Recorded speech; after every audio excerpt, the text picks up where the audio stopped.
അദ്ദേഹം നേരത്തെ അവനെ എതിരാ.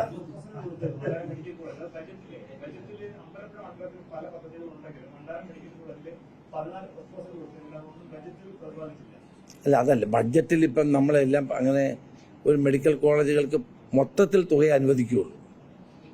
ഇപ്പം തന്നെ Harippad medical college, Kasaragod medical college, Idukki medical college എന്നിവയ്ക്കെല്ലാം കൂടി 100 കോടി എന്നാ പറയാം.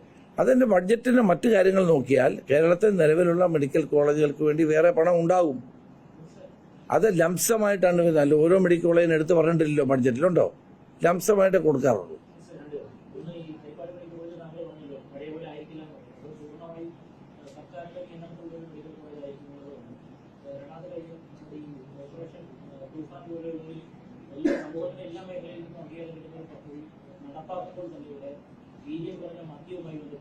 അല്ല, ഞാനിതൊന്ന് പറഞ്ഞു കഴിഞ്ഞോട്ട്. അപ്പം നമ്മൾ ഒരിക്കലും Alappuzha medical college, Vandanam medical കോളേജിനെ ദുർബലപ്പെടുത്തുന്ന ഒരു നീക്കത്തോടും എനിക്ക് യോജിപ്പില്ല. ഞാൻ അതിനില്ലതാനും. പക്ഷേ ഈ സംസ്ഥാനത്ത് എല്ലാ ജില്ലകളിലും 2, 3, 4 മെഡിക്കൽ കോളേജ് ഉള്ളപ്പം ആലപ്പുഴക്കാർക്ക് ഒന്നിൽ കൂടുതൽ മെഡിക്കൽ കോളേജ് വേണ്ട എന്ന് പറയുന്നതിന്റെ അർത്ഥം എനിക്ക് മനസ്സിലാവുന്നില്ല. തന്നെയല്ല, കരുനാഗപ്പള്ളി, മാവേലിക്കര, ചെങ്ങന്നൂർ, ഈവൻ പന്തളം, കുട്ടനാട് ഈ മേഖലകളിലൊക്കെ ഉള്ള ആളുകൾക്ക് അവിടെ വരാൻ കഴിയുന്നതാണ്. അപ്പം അങ്ങനെ ഒരു മെഡിക്കൽ കോളേജിലൂടെ വന്നാൽ എന്ത് ദോഷമാണ് വരാൻ പോകുന്നത്?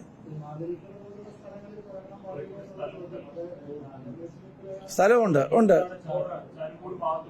അതെ അതെ, അവിടെ വന്നാൽ ഞാൻ തീർച്ചയായിട്ടും സ്വാഗതം ചെയ്യും. അവിടെ വന്നാൽ ഇത് പൂർണ്ണമായും സർക്കാർ ഉടമസ്ഥയിലുള്ളതായിരിക്കും. നാളെ DME അവിടെ സ്ഥലം സന്ദർശിക്കുന്നുണ്ട്. അടുത്ത വർഷമെങ്കിലും കുട്ടികളെ പ്രവേശിപ്പിക്കത്തക്ക നിലയിൽ മെഡിക്കൽ കോളേജിന്റെ പ്രവർത്തനം ഉമ്മൻചാണ്ടി കല്ലിട്ടതാണിത്.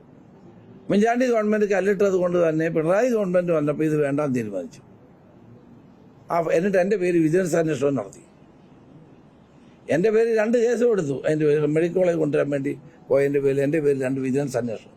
പക്ഷെ ഇന്ന് വരെ ആ വിജിലൻസ് അന്വേഷണം വെളിച്ചം കണ്ടിട്ടില്ല. എന്താണ് എന്നെ ആരും ചോദ്യം ചെയ്തിട്ട് പോലുമില്ല.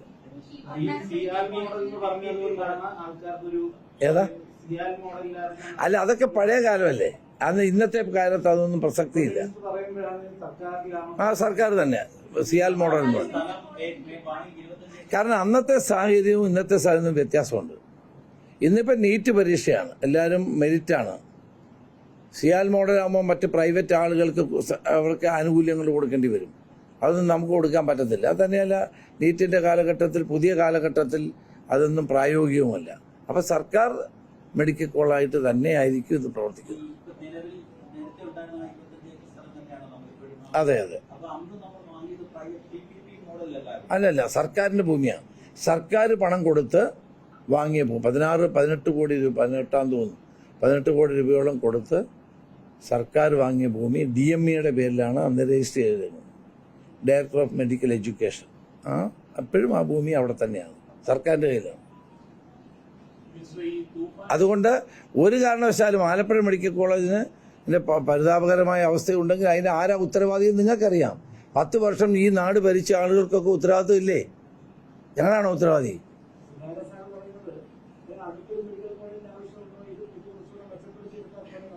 ഇത് മെച്ചപ്പെടണമെന്നുള്ള കാര്യത്തിൽ എനിക്ക് സംശയമില്ല. അത് നമ്മളെല്ലാം ഒരുമിച്ച് ശ്രമിക്കണം. പക്ഷേ ഒരു മെഡിക്കൽ കോളേജിലൂടെ വരുന്നതിനെ എന്തിനാണ് എതിർക്കുന്നത് എനിക്ക് മനസ്സിലാവുന്നില്ല.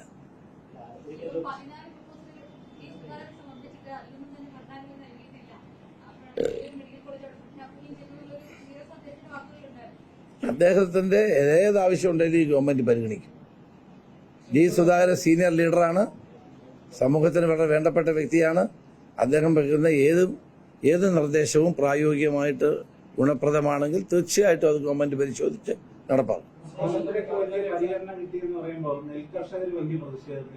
അല്ല, നെല്ലെടുക്കുന്നതിനെ സംബന്ധിച്ചൊക്കെ ഞങ്ങളുടെ പുതിയ കാഴ്ചപ്പാടുണ്ട്.